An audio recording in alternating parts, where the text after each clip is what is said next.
Okie dokie. Hello. Welcome to the Alexandrian Codex. I am Alex. Thanks for hanging out with me today. We are playing some more EU4. Still playing as Tuscany.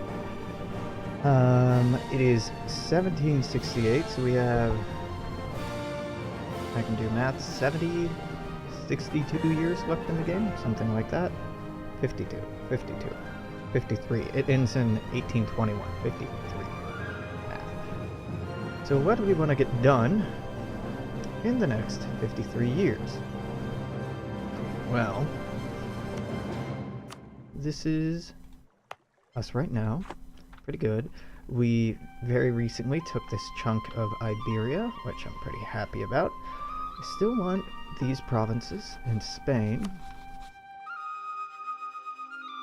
and Portugal to get even more control of the Sevilla trade node. Right now we're earning a lot of money here. Maybe taking some territories in Tunis and Safi would be nice as well. Eventually taking the Alexandrian nodes sounds nice, but isn't really that important. These territories would be nice in order to form contiguous borders, but again, not hugely important. For the most part, the rest of this campaign is just going to be me running out the clock and doing little things that sound fun along the way. So Austria is going to get absolutely stomped here. Yeah. So we may actually have to contend with the Ottomans before this game ends. Would be interesting. Sincerely hope that we don't, but whatever. See what happens. Reduce overextension. You got it, game. I can do that.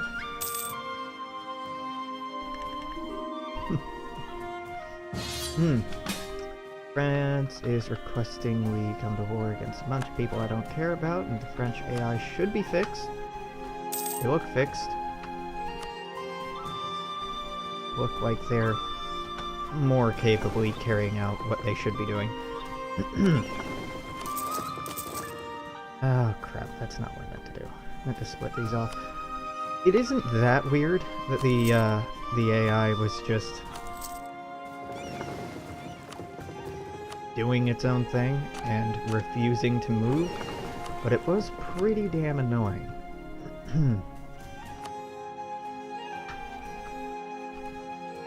So at least they're on the warpath now. I'm not gonna help out with this war. I don't care about it at all. My fort should be more than adequate to take care of our territory, so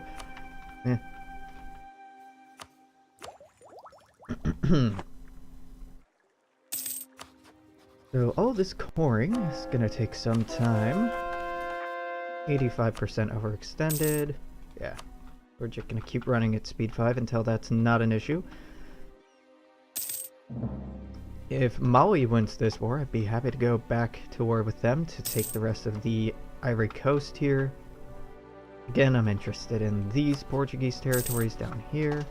Once I get that, I'd be interested in Kiowa and going up the coast. Basically, the way I tend to operate in games like this is Priority 1, secure your culture group. Priority 2, secure your trade node. Priority 3, start securing the trade nodes that feed into that trade node. After all that, then you can start doing whatever. We have way too many Diplo points. I'm just gonna get invested in whatever I can. There we go.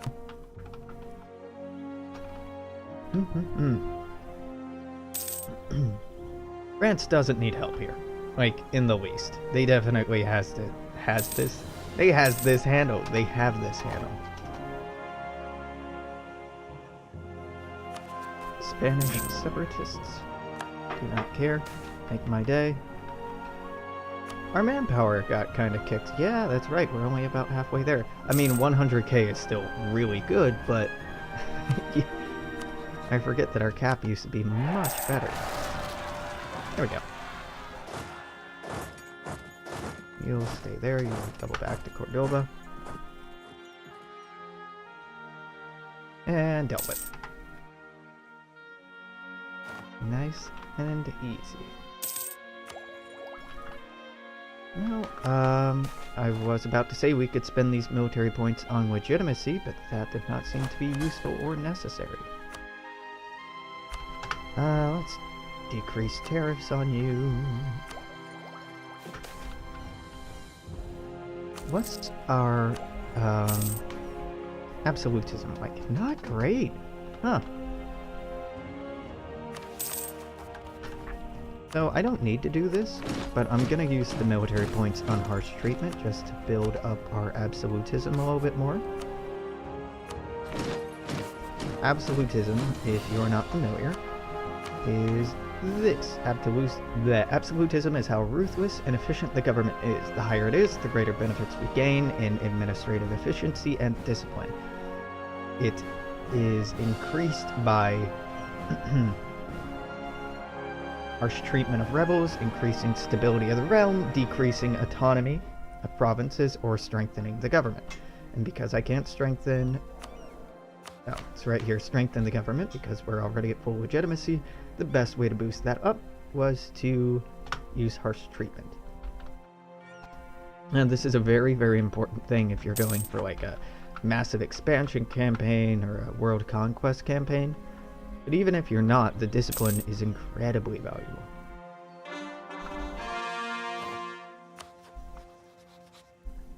Poland is at war with Austria. Really? Polish-Austrian imperialist war. Wow, Austria's having a bad time.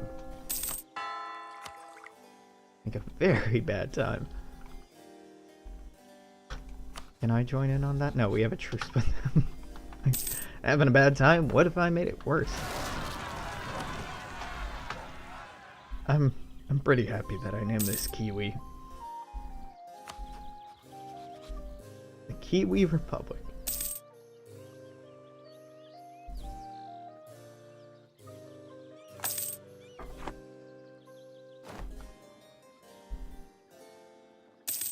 Ooh, Hindustan is colonizing Australia. I like that this is Hindustani top end. You are at war with Portugal. The Aztecs, the Mixtec, the Tarascan, Tlaxcala, Portuguese Mexico, Portuguese Louisiana, Spain, Spanish Colombia, Spanish Canada, Terra Austral, and Pacifico Norte in an imperialist war. Because Portugal gets Goa by an event.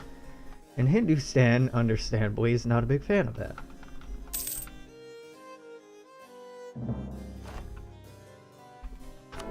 No debate in Parliament. This is nice, this is nice, this is nice, this is nice. I'm not crazy about any of these, so I'm doing reduced trade regulations. Administrative support. Who's church power? You got it, man. Church power is worthless at this point in the game. There we go.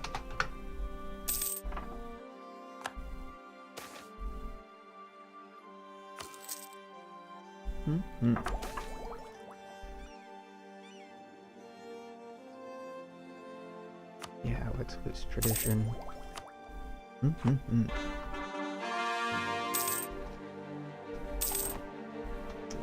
Yep, that war was boring.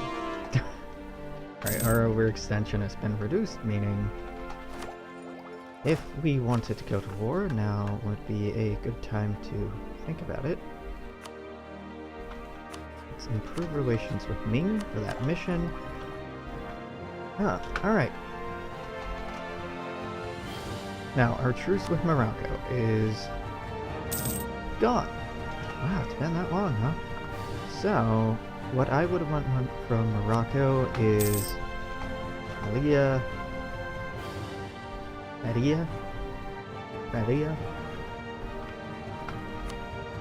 and more in here.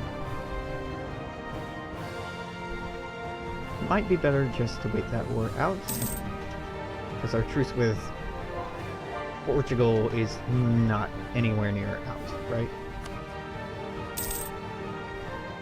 1778.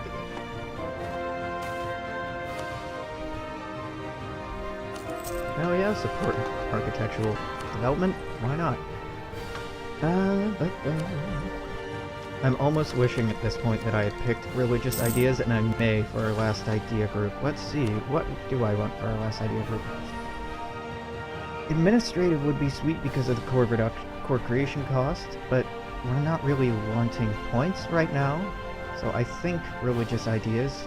I was joking earlier that I didn't think I needed this, but for the missionary strength, more missionaries just to help purge Catholicism from our lands, as any good Protestant nation should do.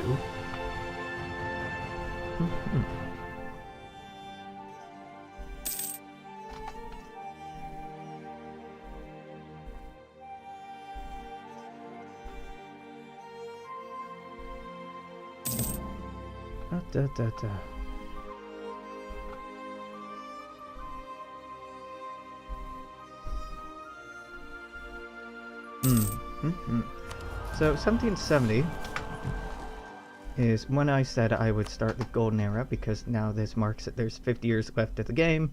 I might as well take this now. This gives us some nice little bonuses, better morale of everything, all power costs reduced, more goods, better absolutism. Seems like a good time to do it to me.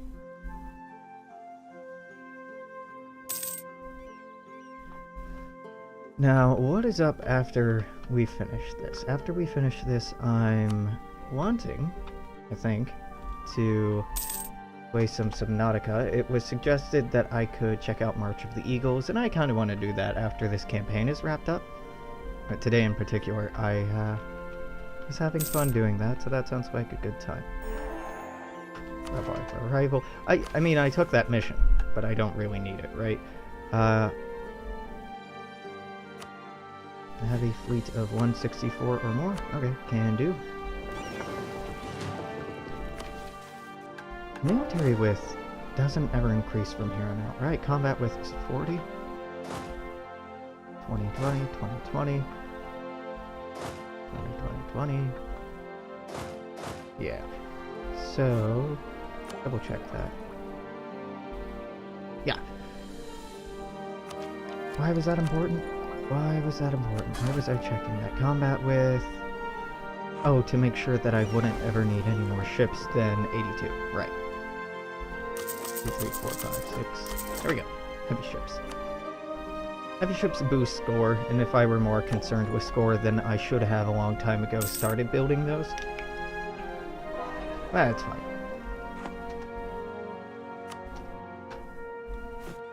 Now, let's sort out culture. Any other cultures that I can convert? No, not yet.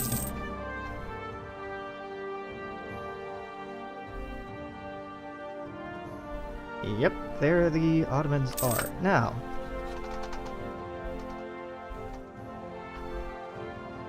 let's see, that's going to subjects. Let's keep this one on allies.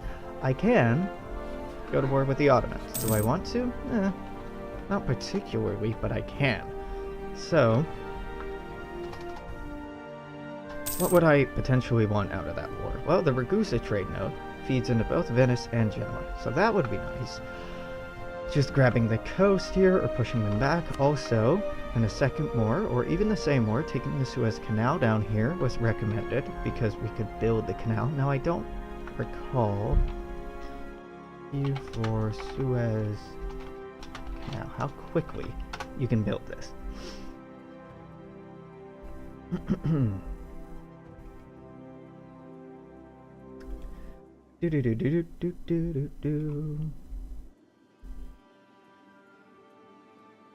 Oh god, this is just numbers. Okay. The construction is scheduled to last for 10 years. That's not a problem. So 10 years. So long as we get this by 1810, I can get the canal done by the end of the game. Now there's no bonus for finishing the canal by the end of the game, except knowing that I built the Suez Canal and the Panama Canal. Which is pretty cool. And if I were to export this to a Victoria 2 game, they would have a lot more use then. So I'm thinking I want to do that. Crane and Granada are not happy. Granada, why aren't you happy? Oh, because you have a different kind of rebel. Let's just go there. Crane. you have a... You're being converted. Also, let's remove that from the Empire. Interesting. Okay. So, do I want to pull these troops back? Do I want to build more troops? I should check the Ottoman numbers. I can't afford another stack. Military, armies, horsemen. Dang! Alright, so if I were to go to war with the Ottomans, I would want everyone on deck, so to speak. Because they outnumber me more than 2 to 1. And it's, wow, look at all those mercenaries. That's crazy.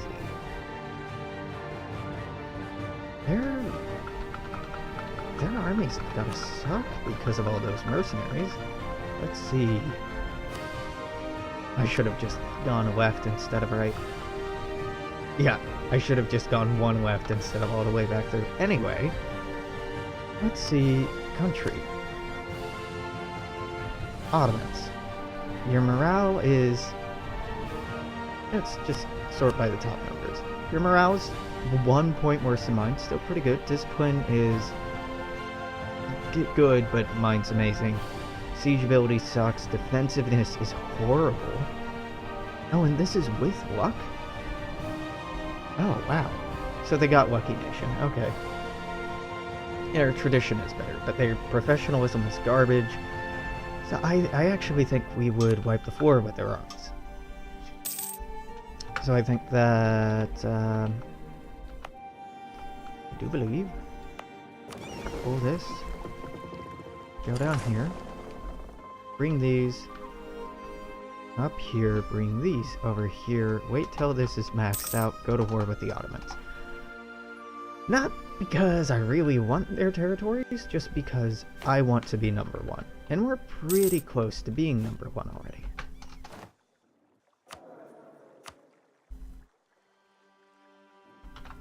Let's see.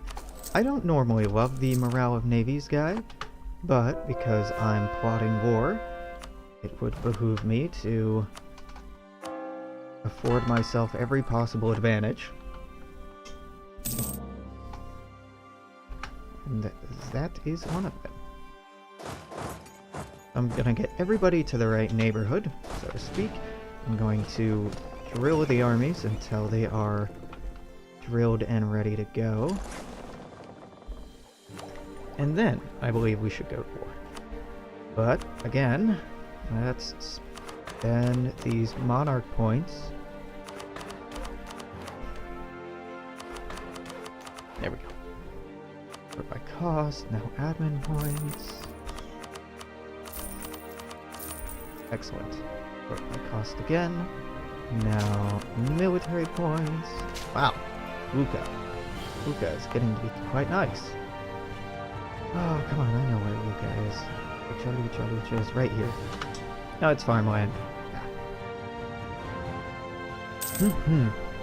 I believe that our forts are good. Yeah, let's build one in our capital. Why not? This is all covered. That's covered, that's covered, that's covered. That's covered. That's covered, that's covered. I think that we're good.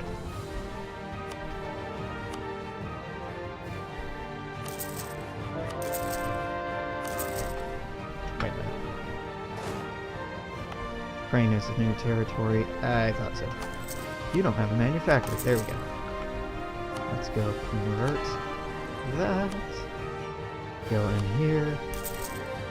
Now, I don't necessarily need all this manpower that I'm investing in setting myself up with right now.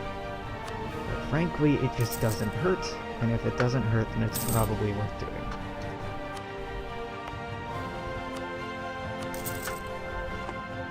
Because I have so much available.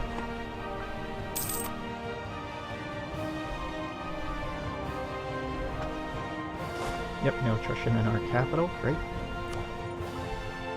At the end of the year, we'll be able to get Rights and Command, Defense in Depth, and Midshipman Cadets.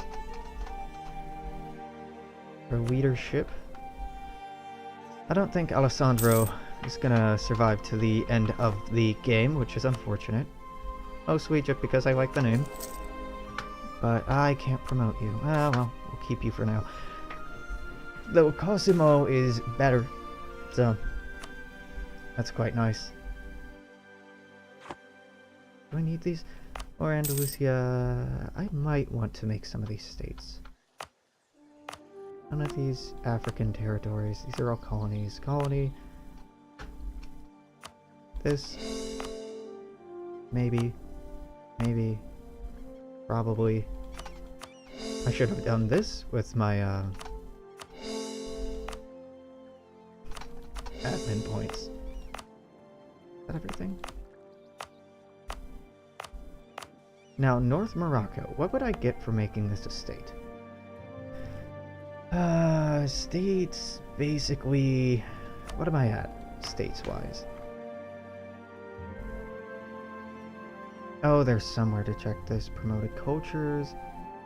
Let's promote Andalusian and Catalan.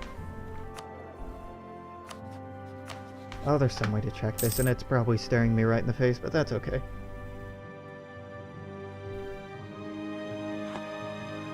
Can't be that important. God, that is an ugly Portugal. French revolutionaries again.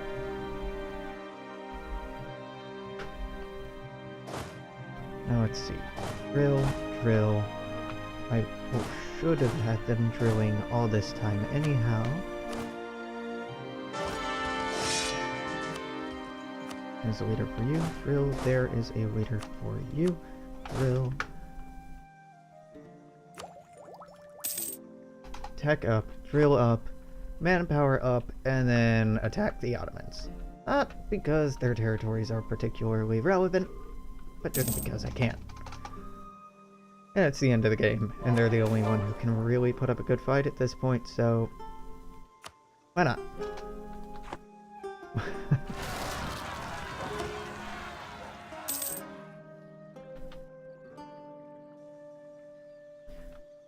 This end of the game, I'm doing so well. I've kind of steamrolled everything. What's left to do? Centrum is not unique to Paradox titles, but longer games do fall victim to this. I think many games fall victim to it. Like, oh, hell, everything from... I think, multiplayer games, like, no, even Dota or League can get kind of boring if you're really steamrolling the other team. And something like Skyrim or Fallout gets really boring and repetitive once you've reached the end game. Trying to keep the end game interesting, it's difficult to do.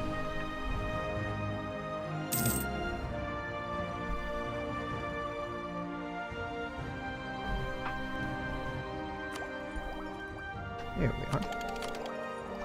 Flying batteries are really, really good. I think that might be our last troop upgrade of the game. No, I say right before this proves me wrong. Naval race is done. Just okay, great. Our navy was already the best in the world. Now it's the biggest and the best in the world. Though I suspect that the Ottomans can probably put up a fair fight. I'm gonna go take care of this. Do I need to? Maybe not necessarily, but... yeah, I know I'm moving the font or the screen around a lot. Oh, and the stream's probably coming in 720p because I'm not partnered, eh? Ah. So maybe I should set the native resolution to something lower than 1080. The music is really pretty. Let's see. And some of it gets super loud, which is why it was so quiet. Yeah, it's yeah, it's fairly small text, and it is in a 1080 resolution. When I'm zoomed in like this, you can see a bit more clearly. It's a good point.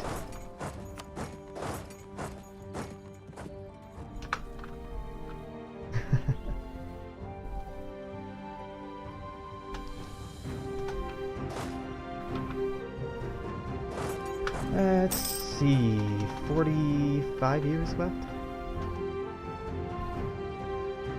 Is that right? 46 years left in the game. Okay. No French Revolution. Let's just avoid that problem. I will split this army in two. Have you go there. Have you hang out in Verona.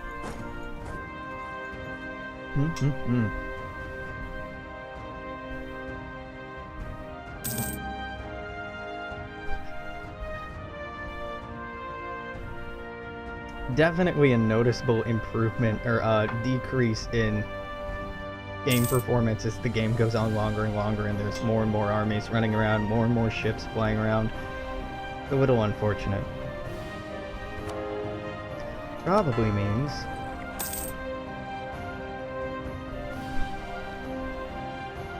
though truthfully, if you're playing this game the way that most people do, and that I often do, and that you're trying to take everything over, the game performance actually gets better over time.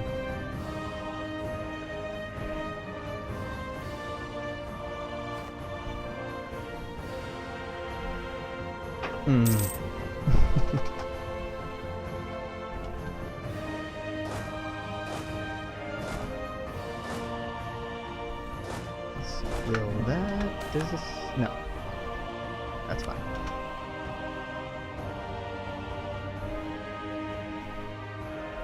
Yeah, EU4 is definitely an acquired taste. Form Italy? I can. I just don't want to. Because Italy is a really...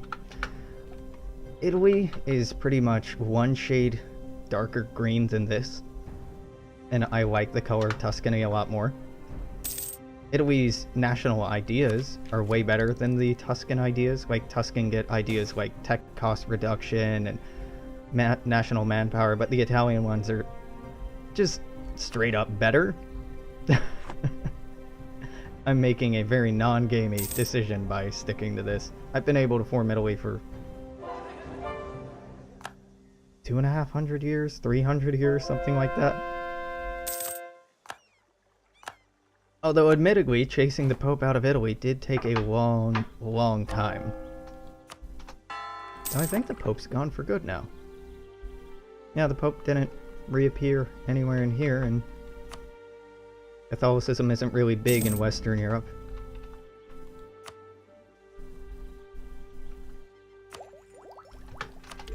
Rights of Man. Now, I was saying earlier that religious ideas sound nice if I'm gonna go conquer more stuff. Because of field priests and soldier prayer books. Morale of army goes up, which is nice. Recover army morale speed goes up. I mean, military zeal act sounds nice. A lot of these are nice. Yeah, making a game into actual history can be pretty boring. It's fun to have like some constraints of actual history to help you like get a good feel for the time period. But we've gone way off the rails at this point.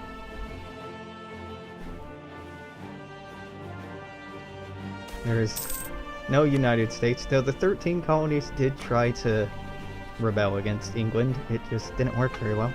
I'm just gonna go ahead and support their independence if they want to try it again.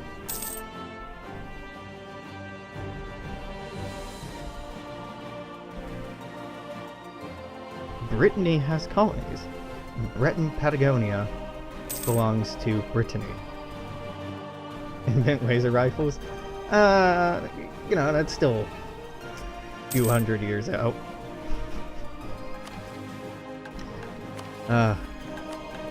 Effectively, I have laser rifles just with how much better the discipline of our troops are compared to our potential enemies.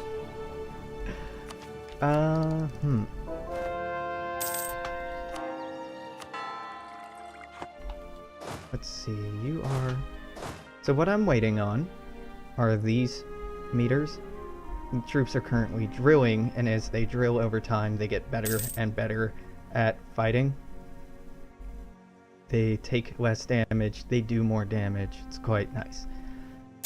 I don't know if I really need to be taking the time to drill them right now, because we should just wipe the floor with the Ottomans anyway.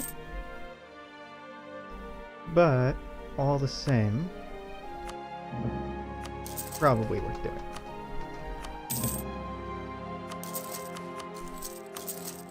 Building manufactories. Lots and lots of manufactories. EU4 is a very interesting game in that, like other titles from Paradox Development Studios, or Paradox Interactive, that the fan base is like really loyal and really loves the game, but they're some of the hardest games to get into and some of the hardest games to learn out there. I mean, games like Dwarf Fortress are obviously harder, but there are some steep learning curves and the tutorials are not the best. I love these games, but it's a pretty notorious problem. Treat these rebels harshly. Rely on yada yada yada. Oh. Manpower's looking good. Ottomans are distracted with a small war. None of these guys give discipline, but that's okay. I think that I'm good to do this. Let's cancel all this drilling, because I've wasted enough time already waiting to do this. Let's get this navy, send it over there. Let's get this, that navy, form them up in Venice as well. Then we are just going to swoop in through here and try to take as much of this as possible. Taking their territory down here would be nice as well, but not, strictly speaking, absolutely necessary.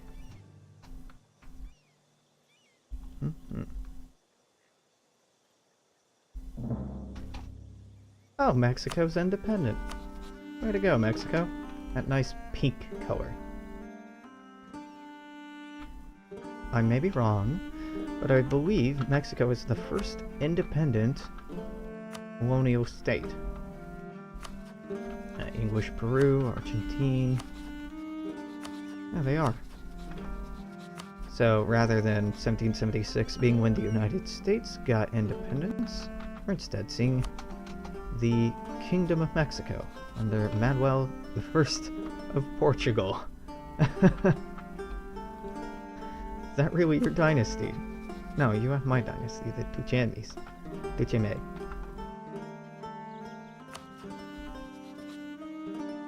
Alright. Oh, that was stupid. Let's just pull all these back. Boop. The war goal is to take their capital. Interesting. Can I grow my trust with you at all? No, you just like the Ottomans. This is stupid, but let's do it anyway.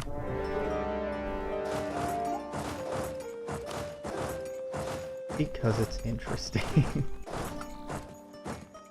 Slow down time a little bit.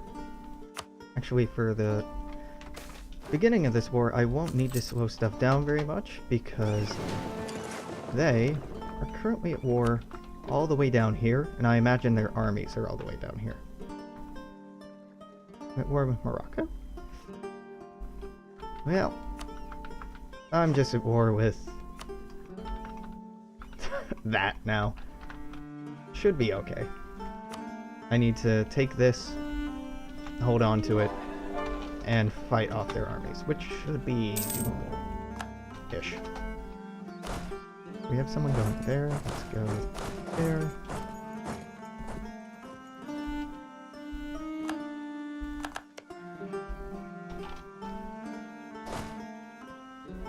We can get through up here. Can we get through there? No. So her up there.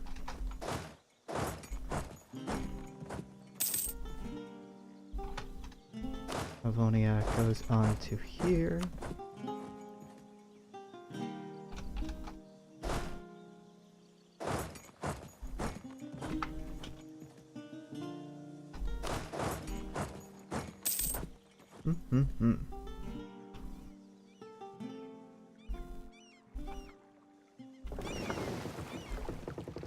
I think I'm gonna do this. I'm gonna block off that strait.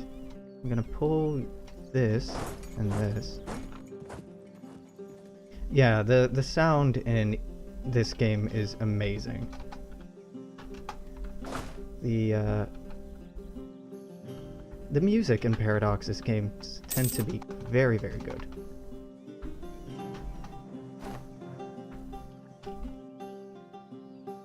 Let's group this army up together. Let's barrage that fort with artillery.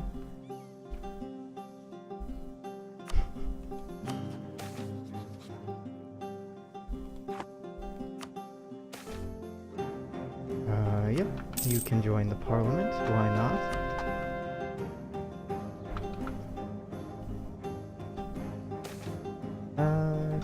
Okay, so I'm gonna pull these back to here.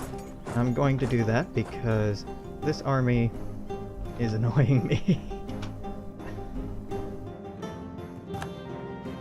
And hopefully I can use this to knock Morocco and Tunis out of the war, while this 200,000 group deals with the Ottomans. Now, before we run into any serious trouble, let's look at some ideas I can pick up. This makes our artillery better. You pick a certain nation. Oh yeah, so the way this game starts is in the year 1444. You can play as literally any nation on Earth at that time. You then play as that nation, try to basically do whatever you want. Expand your borders, try to take over the world, set up trade empires, try to convert people to your faith. You can try to unify, you know, your culture, whether it be Italian or German or whatever. You can try to become the most technologically advanced country in the world, or set up colonies. Essentially do whatever you want to do. There is no set win condition for this game.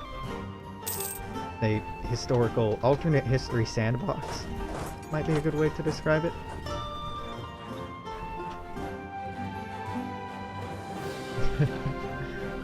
It's kind of fun not having a set win condition, but it can also be quite frustrating. Because you have to decide for yourself when you're done or not done. Yeah, it's definitely in the same genre or same neighborhood as older games like Age of Empires. There's that. You can go there.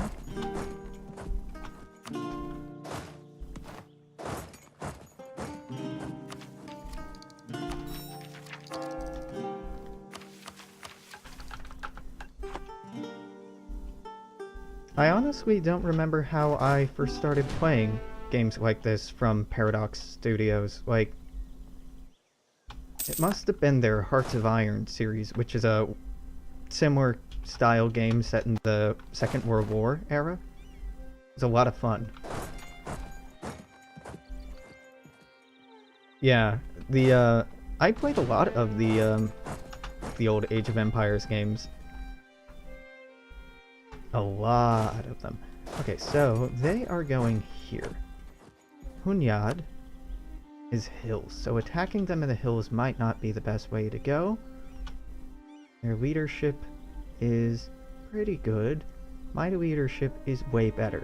So even though it's a stupid idea to attack them in hilly country, because it's just a bad idea attacking into hills, I'm still gonna do it, because I outnumber them 2 to 1. And my troops are better, so why not? Gonna get this guy. He's gonna make us more prestigious. Prestige will eventually make our morale better. our troop morale better, which means we fight better. And this is beautiful. That entire army was completely routed. And that means I have freedom to move around and siege down more stuff.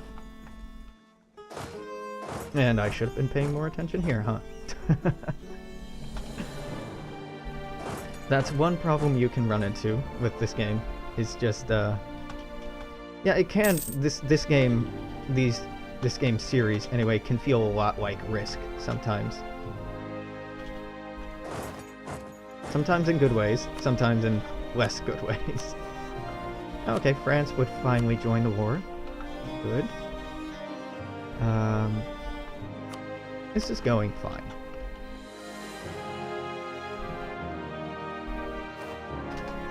Yeah, Risk may have actually been my first strategy game. I remember always liking taking over South America and Africa in Risk and using these. Now, time-honored tradition and strategy in Risk is to take over, you know, Australia, because there's only one way in, one way out, and you can just sit here and blow up a massive force. But South America and Africa in Risk had similar advantages. Instead of getting 2 dudes per turn, you would get 5 armies per turn, but so long as you held this, and this, you did fine. And yeah. The number of upgrades in this game is kind of insane. So for your armies, you have to pick out like what kind of troops they are, and these are all pulled from like actual historical ways to organize your troops, going from like medieval men-at-arms all the way up to like first incorporation guns and charge infantry or tercio infantry, all the way up to what we're using now, and even like Napoleonic units. This game doesn't require that you have any idea what any of those formations are or how they work or anything like that, which is nice because I don't. But it does help provide a cool little gateway or doorway into giving you the opportunity to learn more. Or maybe inspiring you to learn more if you're excited or interested by the game. Interested by the game? That's not grammatically correct. Interested in the game? If you have your curiosity... whatever. You know what I mean. So we're going back to take our territories in northern Morocco there. We are gonna go deal with this Moroccan army and this Tunisian army who are trying to take back these forts, because God, our army's so good, like stupidly good. I'm just I attacked the Ottomans because they should be the toughest person out there. Their armies outnumber mine almost 2-to-1. They're the strongest power in the world as the game ranks it, but you sure aren't acting like it.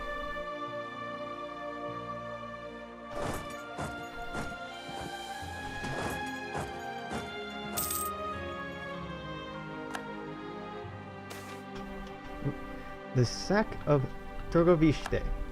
Now, Târgovişte is here? Yeah, Târgovişte is a city in Wallachia, which I only recognize because of Castlevania. Traditionally, advancing armies have been expected to supply themselves from what they can plunder in the area that they move through. This is often the only way for soldiers to survive in wartime, as payments from the Empire Treasury can rarely be brought in a timely manner to the men. In fact, by paying retroactively, many also avoid the strains of paying for the fallen. Man, that grammar doesn't follow. Many empires retroactively avoid the strain of paying for the fallen, yeah. As Târgovişte fell, it was therefore expected that our soldiers be allowed to loot the city to enrich themselves. What was less expected was the total and utter destruction of the city that took place.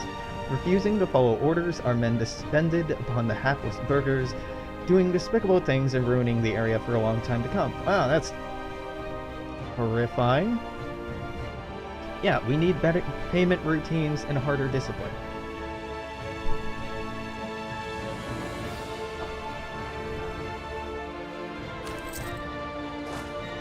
Huh, I've never seen that event before. Like, okay, we're monsters. Great.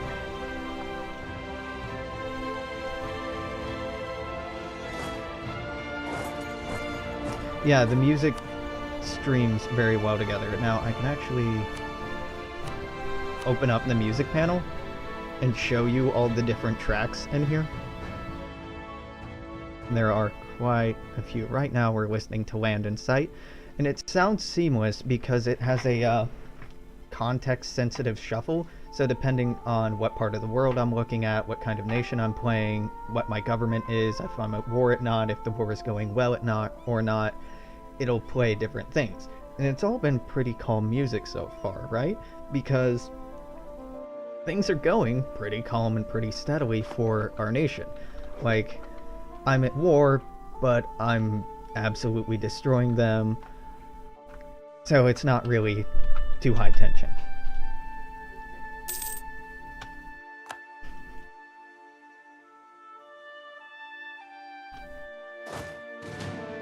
Let's make sure I'm not lying about that.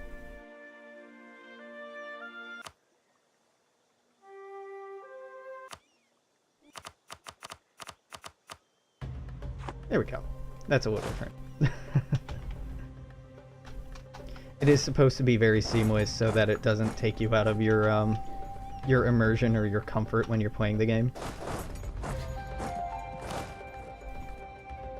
Let's send these to take Fez. Now, we still haven't even taken the war goal. I've been handily taking out the Ottomans' armies and their allies' armies, and they are, as far as I'm aware, the best in the world besides mine. And if we look at these numbers, they have more infantry, they have more cavalry, they have less artillery, they have less ships. They've suffered so many casualties. Wow, I've lost a total of, I don't know, 130,000? They've lost a total of 330,000. That's nuts. Pretty cool. Let's hire an admiral for this fleet. Now you can attach generals like Filippo Piombante here to your armies and navies. We have Lorenzo Bizzelli here. They cost upkeep, but they make your armies and navies perform better. And are almost always worth it. Actually, let's get this to blockade their capital.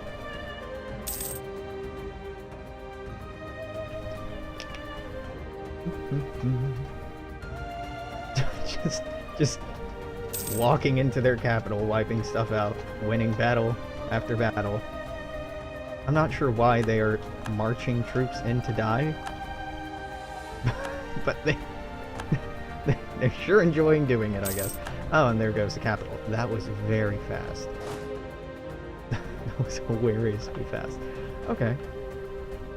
So what do I want out of this war? Now, short term, I want... I'm not going to get all of this necessarily. I'm just marking what I want for my own reference.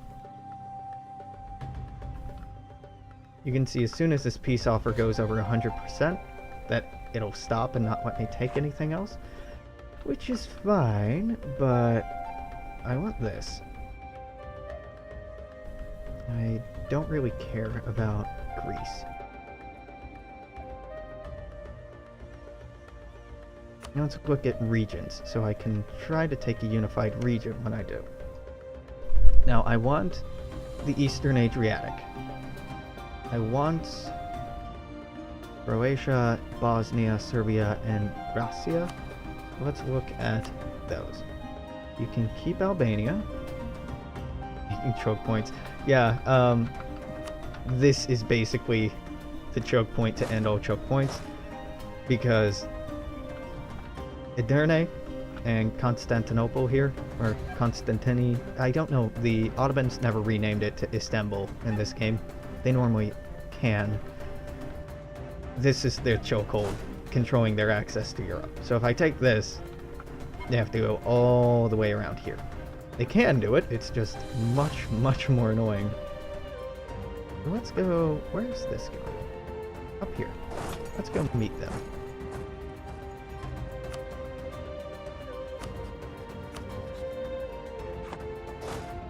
Now, I would like to take Morocco out of this war.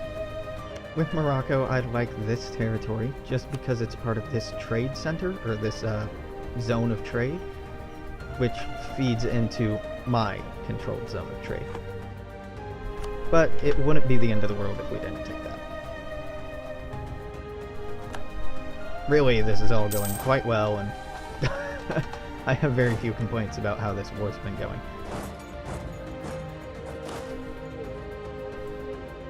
Let's do an artillery barrage in Marrakesh. Let's do one in Ackerman. These games are a wonderful way to learn geography. Inadvertently.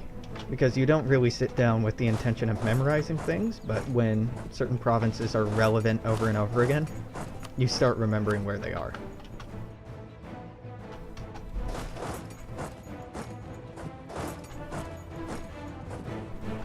Cool. Now we're gonna go destroy this army. Oh, this is farmlands, so attacking on farmlands has no penalties for me. And if we want to look really closely, real quickly, at why we're doing so well, there are a few factors that play into when you get into a fight. Basically, like Risk, it's decided by rolling virtual dice. And this die roll can go from 0 to 10, I think. This is not 10, this is 10. So that's a semi-random element to kind of indicate luck and random skills, stuff like that. On top of that, you have the skill of your generals. These numbers are added to different roles. So fire makes them better at shooting, shock makes them better at like doing shock style attacks like cavalry attacks or charging and stuff like that. Maneuver makes you get the proverbial high ground or avoid terrain penalties. Siege lets you siege things down faster. So that's taken into consideration. Their leader's quite good, mine's just better. The number of troops matters. Like you can see, here's our front line, all these little tiny X's, and our back line are all these dots. Now the dots denote artillery. We have artillery in the back row shooting forward. We have mostly cavalry or infantry in the front row rushing forward. Now I do have some cavalry because they provide some other bonuses. We're winning this fight because we just outnumber them like crazy.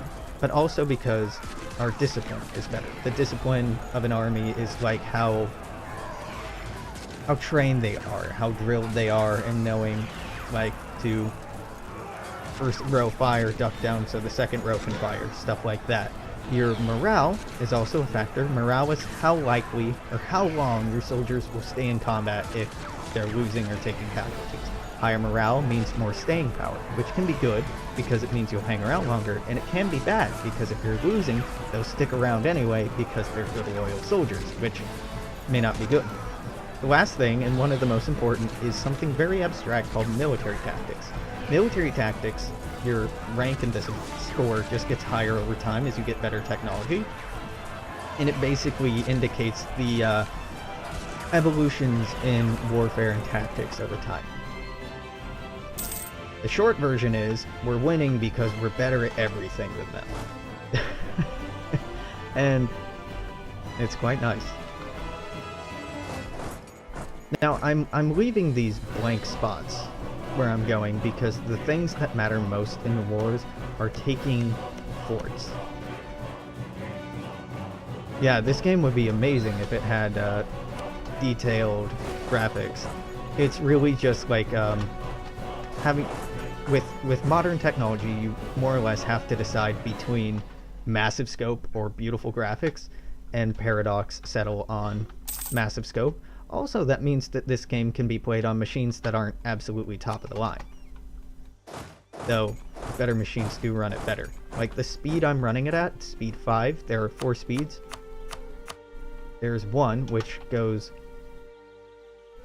1 day, 1 day, 1 day. Now I paused it. There's speed 2, which goes 1, 1, 1, 1, 1. Then there's speed 3. I keep clicking this for some reason. Which goes 1, 1, 1, 1, 1, 1, 1, 1, 1. Then there's speed 4, which is 1, 1, 1, 1, 1, 1, 1, 1, 1, 1. And then there's speed 5. Speed 5 basically just speeds it up as fast as your hardware can handle.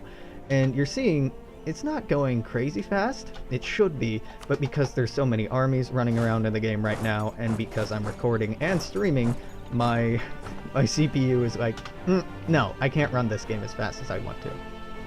So faster computers can run this game way faster than slower ones, which I know seems like it goes without saying, but it's literally a different experience if you have a better computer.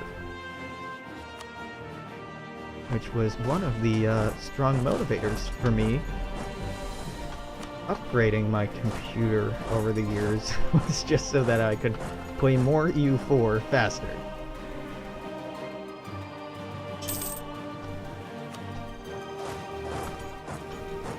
This is hardly a war at this point. I'm just going around sieging things, smacking down armies like it's nothing. Which is a good thing to complain about, right? I'd much rather complain about like, oh, ho-hum, the war's going too easy, than like what happened in the first campaign I streamed.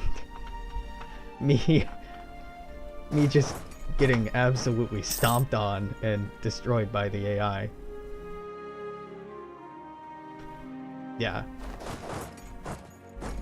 I love to see... Now, there are some games like, you know, the Total War series, which tries to get this kind of level of grand strategy, but still give you that sort of experience you're talking about, Kaylin, the sort of being able to see your troops and control individual units and really get a great immersed feel. Yeah. This, maybe the biggest weak point in this game is that it doesn't give you more direct control over your armies, right? I'm kind of sending them around, and when the armies get in a fight, they just kind of fight each other, but I don't have direct control over it, right? I do think it'd be cool to be able to have more control. I totally understand why they don't, because that's a lot to run on an engine. That's a lot for the game to handle. So why are you not okay with this? The war hasn't gone on very long. You think that your military is strong. It's not. And you're only an ally in this war. That makes sense.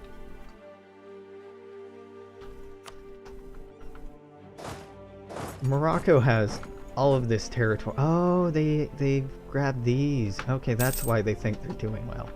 Okay, fair enough, Morocco. You took undefended territory. I guess that makes you strong. The AI in this game is not bad, but it is a pretty grand scope to try and teach the AI what's going on. No. I want to catch that, and I want to kill that. Can I catch it? No. Darn. Can I please catch it? No, okay, that's not happening.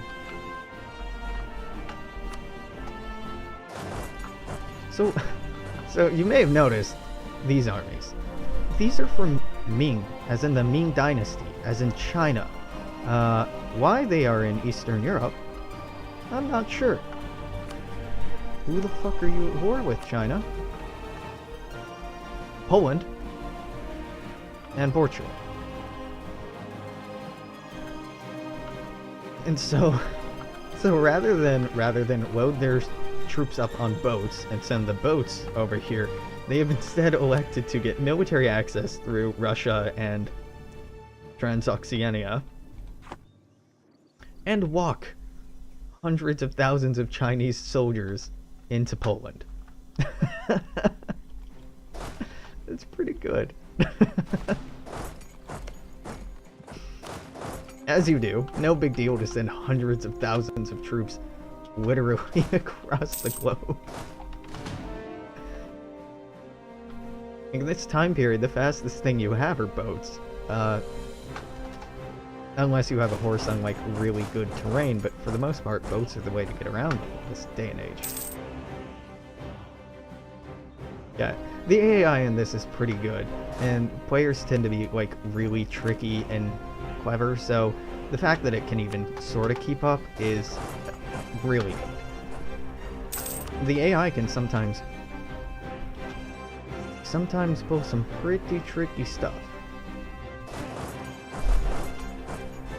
This game really shines in multiplayer. Now, the multiplayer is fairly stable, starting out in an early game and having the entire world controlled by players. I think it's up to 32 players at a time, something like that. 32 separate nations controlled by individual players. The kind of intrigues and plotting and scheming that you get up to and backstabbing is so much fun. It's so fun to watch. But it's also very, very hard to organize. The developers, Paradox, when they work on this, when they test out the game, the way that they test it out is actually by having games where they play against each other.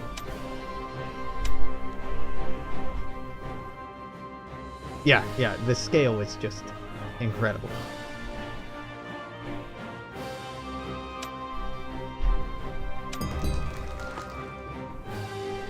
So we should take, okay, not yet.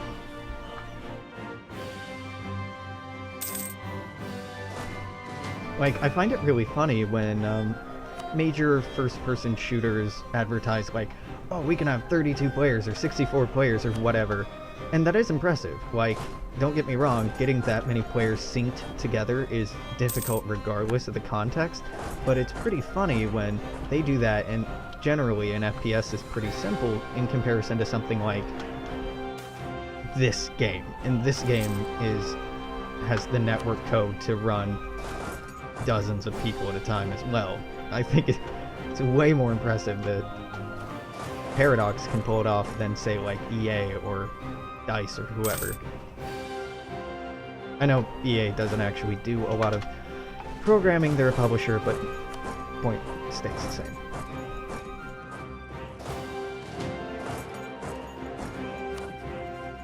Can I take this yet? No. Alright, you are really obstinate. You Ottomans have the war goal, but you're still not good with it. Demand succeed. War score, yeah. So I just have to keep sieging you down. I can do that.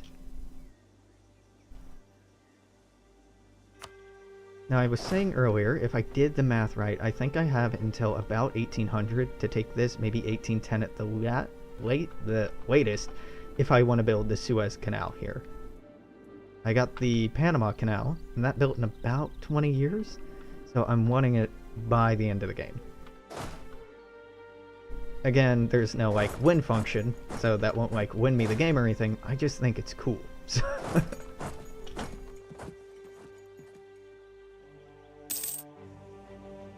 So the Chinese seem to have won this war and they're going home? Oh. Who knows?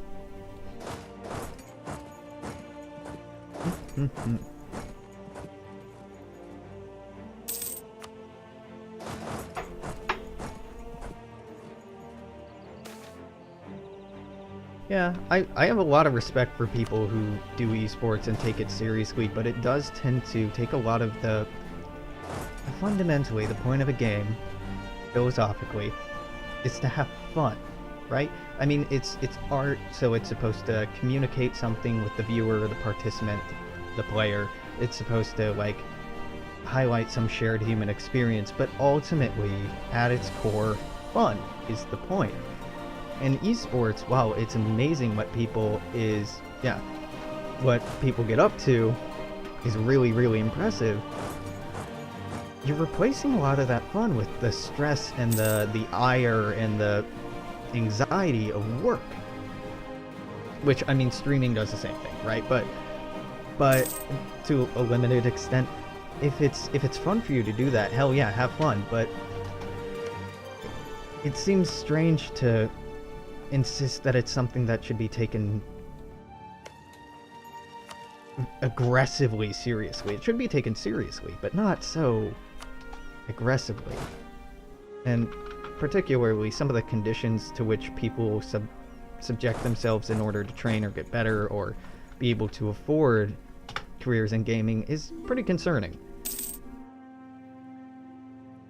People should be able to do whatever they want. People should do what makes them happy. I wish we lived in a world where more people were afforded those sorts of opportunities, but it takes so much fun out of a game to take it too seriously sometimes. Yeah, particularly with Halo, I like the game's single player way more than I ever liked multiplayer, with exception to Halo 2, I think. The story and the kind of setting drew me in more than anything else. Okay, so I'm kind of bored of this war, so I'm gonna take this. I can't take that. Well, let's wait until I take that.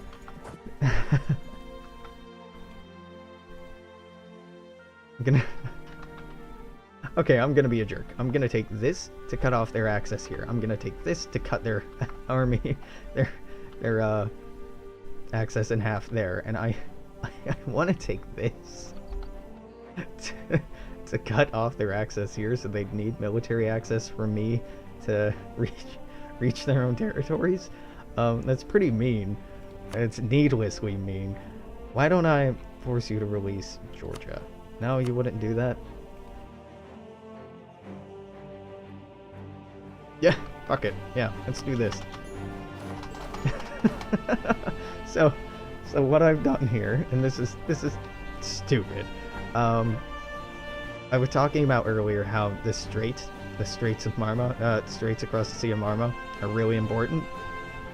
Well, now I have control over it, and they can no longer go around because I control this gap in the mountains. Now they could go through here, and they probably will, but that still inconveniences them. And they can't go directly to their African territories anymore, because now I have the Suez. Yeah, I never got much into Gears of War. The original, briefly, just because of how impressive it was at the time, and how it was like a cultural phenomenon for the gaming community when Gears of War came out. The whole silly bit with the chain gun. Yeah, the chainsawing them in half thing. But, like, I did not care at all about the plot or the characters or anything else.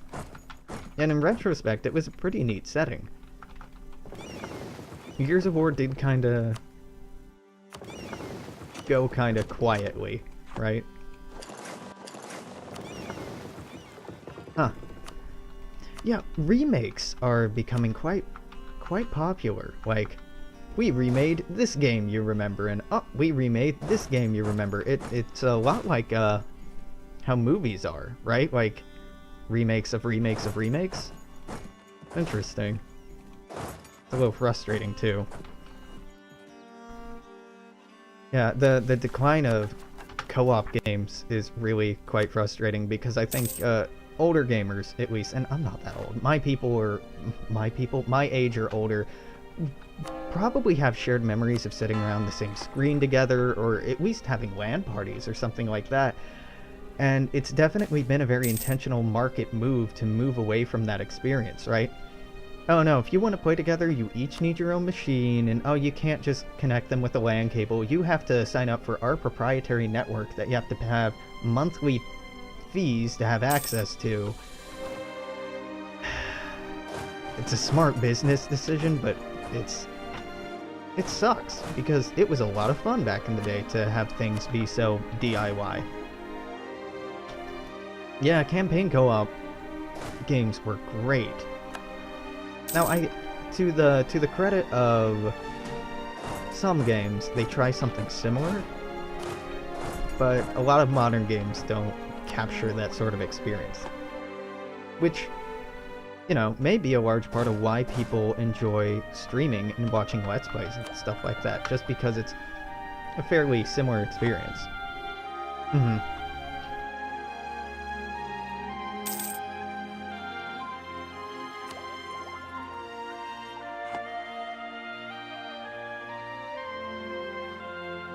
Yeah, it's easy to be nostalgic. Everyone is about something.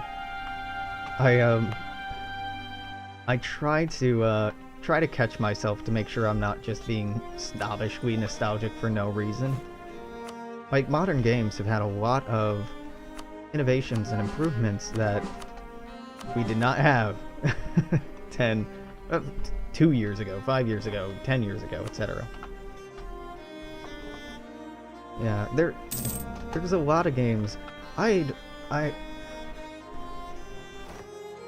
haven't owned a console in, what year is it, 2017? 7 or 8 years? I have plenty of friends who are hardcore console gamers, but because you can just get emulators, I never really felt the drawback. Like, when I'm feeling nostalgic and wanting to play some old title, I just find an emulator, find a PC port for it, and play that instead. Which you can't always do, particularly with Nintendo products that can be very hard to find, but...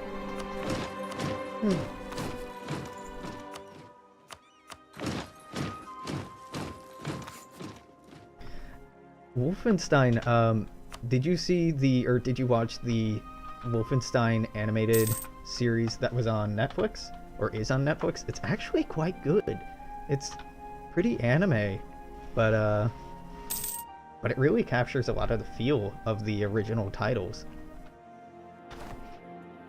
I was laughing a lot watching it. It was really good.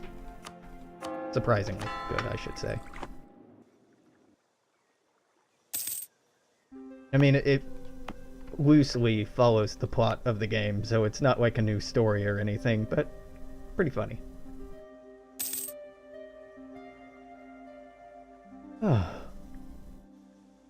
So, Suez Canal. Fuck the Suez Canal. I need this. And I'm at peace with you. I'm at forced peace with you until 1792. Ah! Oh, I almost want to load that save. Hold on. When did we go to peace with you? This is stupid of me, but I'm gonna load this save just so I can grab this in the peace deal. I didn't think I wanted it, but I did. And I'm not playing on Iron Man mode, so... Radius 3. I haven't played that in forever. What am I searching? I want to go into here. I want to read the province history, which is this.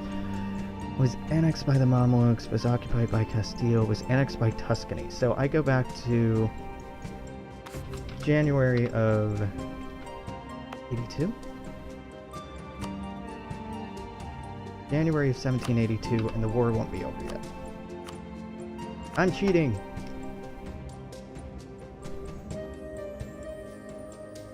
Nukes were a lot of fun in Empire Earth, because they were just insanely overpowered in like Empire Earth 1 and Empire Earth 2.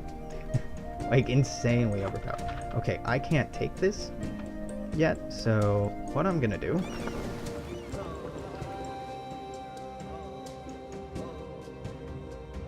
I just like run you down here. I can't. I'm just gonna take this army, move this army by boat all the way over here, occupy this just so I can end the war and get all 3 of these. Because I know I've already won this war and I can take pretty much whatever I want. So I'm just gonna nip this in the bud and get it over with.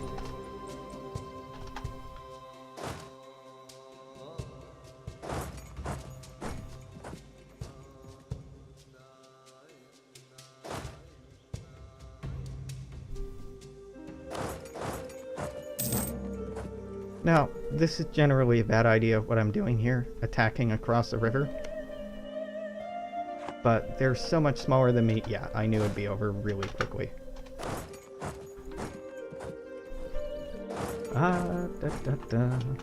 Okay, there we go.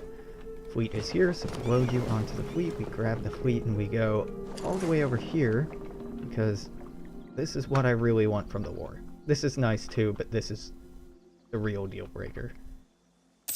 Or deal maker. Potato, I suppose. Hey guys, just gonna ignore this. They're definitely rebuilding their armies with mercenaries. That's why all these tiny armies are running around. And this is why my CPU isn't running this game as quickly as it should. They have their armies broken up into single units of 1,000 men each. Thanks, game. That would be an interesting strategy for the AI to adopt. Recognizing that you can't win the war, but that the person is playing the game, so you just like kill the performance of the game so that it's no longer fun for the player to play. And by denying them victory that way, you win the game. If the AI in these games were as devious as the players are, they would have done something like that. Just destroying them one at a time is a valid strategy. Okay. Like a mighty torch bringing the light of reason into even the darkest corners of the old and new worlds, the Enlightenment is sweeping across the world. Supporting this movement will doubtlessly lead to advances in science and philosophy, but the movement's notions about human freedom and the unalienable rights of man may cause a bit of rebellious fervor in our country. So, national unrest plus 8%. That's a lot. Missionary strength minus 3. That's a lot. Yearly prestige plus 0.1. That's okay. Tech cost minus 20%. That's insane. But I don't need this. I'm way ahead of time anyway. There. There we go.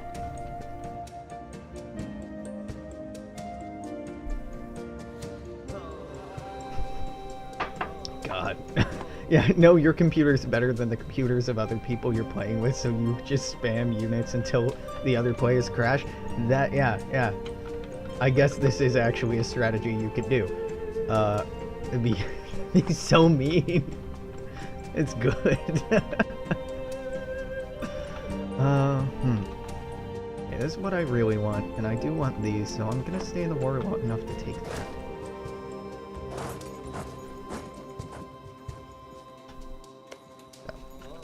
Artillery barrage Cairo, artillery barrage Bunzia. I can't pronounce that.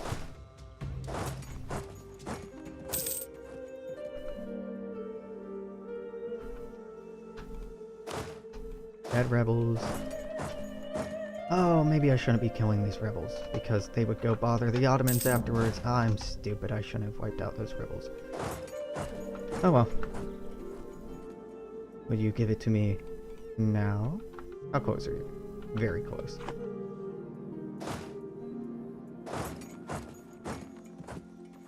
Maybe as soon as this falls?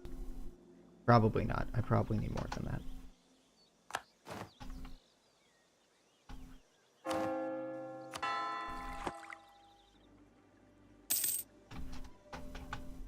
Interesting. I didn't get that Reformation or that Enlightenment event last time. The events in this game are all based on semi-random numbers generating. Semi-random number generation. There we go. Events fire not after a certain number of days or weeks or months, but they have a mean time to happen in the code, so that over a certain period of time it is, 50% likely to happen, and then 60, and then 70, and then like all the way up to 99.9%. But nothing will definitely happen in this game. It just gets to the point where it's almost mathematically impossible for it to not happen, or literally mathematically impossible for it to not happen. Like, say, the Protestant Reformation or something.